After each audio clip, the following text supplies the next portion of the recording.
Imagine this, 1944. The war is raging. After the bloody meat grinder of D-Day or the hell of the Eastern Front, a German soldier is captured. He is taken across the English Channel. He expects vengeance, starvation, a death camp. Instead, his eyes meet green rolling hills, neat stone walls, and grazing sheep. He finds himself in Yorkshire. And among his fellow prisoners, a strange, almost blasphemous phrase starts to circulate. Boys, it seems we've landed in paradise. But how could a German prisoner of war camp become paradise? This is the story I'm going to tell you now. Let's meet our protagonist. Let's call him Karl. He's 22. He's not a fanatical Nazi, but a former student from Hamburg who was conscripted and sent to France. His war ended quickly. During the chaotic retreat, the Allies captured him with little resistance. His first days in Camp 147, somewhere near York, were a shock. But not from brutality, from the lack of it. He was searched, lined up, but not beaten. He was fed thick vegetable soup and given bread every single day. Karl, used to canned rations and constant hunger pangs in recent months, couldn't believe it. He whispered to his bunkmate, an Eastern Front veteran named Hans, "What is this? Are they fattening us up?" Hans, a man with empty eyes who had seen Stalingrad, gave a hoarse laugh.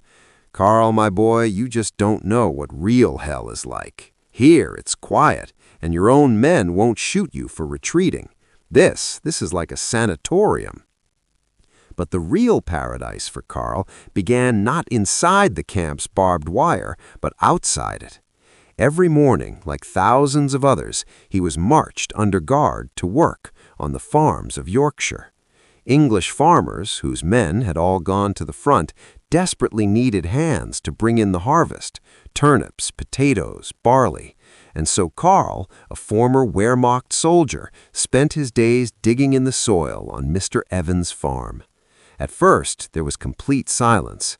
The farmer gave him sullen looks. His red-cheeked daughter, Mary, would even run into the house at the sound of German speech. But war was war, and the harvest had to be saved. A week passed. One morning, without looking at Karl, Mr. Evans silently handed him a cup of tea with a couple of biscuits. This wasn't a command. This was a gesture from one man to another who was working hard on his land. The first crack in the wall. Then conversations began, first with gestures. Then Karl, who knew a little English, tried to talk about the weather. It turned out Mr. Evans also hated the rain that delayed the haymaking. It turned out his son was fighting somewhere in Italy. Karl thought of his own father, of home. The enemy was slowly turning into just another war-weary lad who wanted peace and for his potatoes to grow big. In the camp barracks in the evenings, strange conversations took place.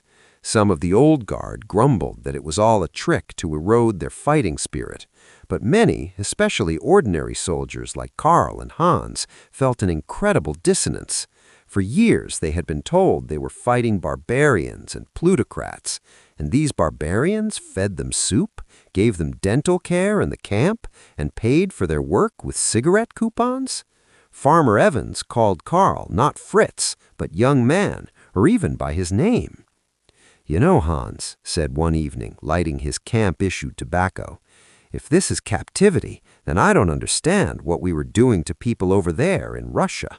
Even the farmers' dogs here aren't as mean as our field gendarmes." That was the essence of this paradise.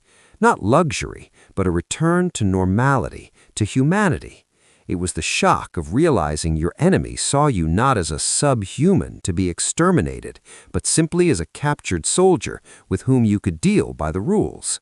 For people who had been through the crucible of total war, where all rules were gone, this mundanity, this calm, by-the-book attitude of the British seemed surreal, almost heavenly. But every story has another side. This paradise had very clear borders. First, the barbed wire. The homesickness was unbearable. A map hung in the barracks, and every day someone would mark the front line. When would they reach Germany? What about their families? Second, the camp had its own devils, hardened SS men and Nazis. They would beat up a traitor who spoke too warmly of the English. A quiet civil war was fought among the prisoners. And most importantly, the end of the war brought not freedom, but a new anxiety. When films about the concentration camps of Bergen-Belsen and Buchenwald were shown in the camps, the atmosphere changed instantly. The British guards, once correct, now looked at them with mute contempt and horror. Farmer Evans didn't bring Karl tea for a week and spoke through clenched teeth. That paradise of human understanding collapsed in a single day. The Germans in Yorkshire suddenly realized what monster they had been fighting for, even if they weren't personally there, and they felt the heavy, condemning gaze of history upon them. What happened to our Karl? Like tens of thousands of others, he remained in Britain until 1948. The country needed workers for reconstruction. Some, it is said, even returned later as free men to visit that very farm in Yorkshire. The story of the Yorkshire Paradise is not a story about captivity being good. It's a story about contrast, about how, against the backdrop of the absolute hell of World War II, even a strict but humane camp could feel like salvation. It's a story about how ordinary people, a farmer and a soldier, can find common ground above politics when it comes to daily bread. And it's a harsh story about how illusions are shattered by shocking truth. German soldiers called Yorkshire paradise because they knew what real war was, and that paradise forever remained for them a painful reminder of the abyss their generation had peered into. If you're interested in such human stories from the past, give us a like, subscribe, and write in the comments which other lesser-known historical episode you'd like to learn about. Until next time.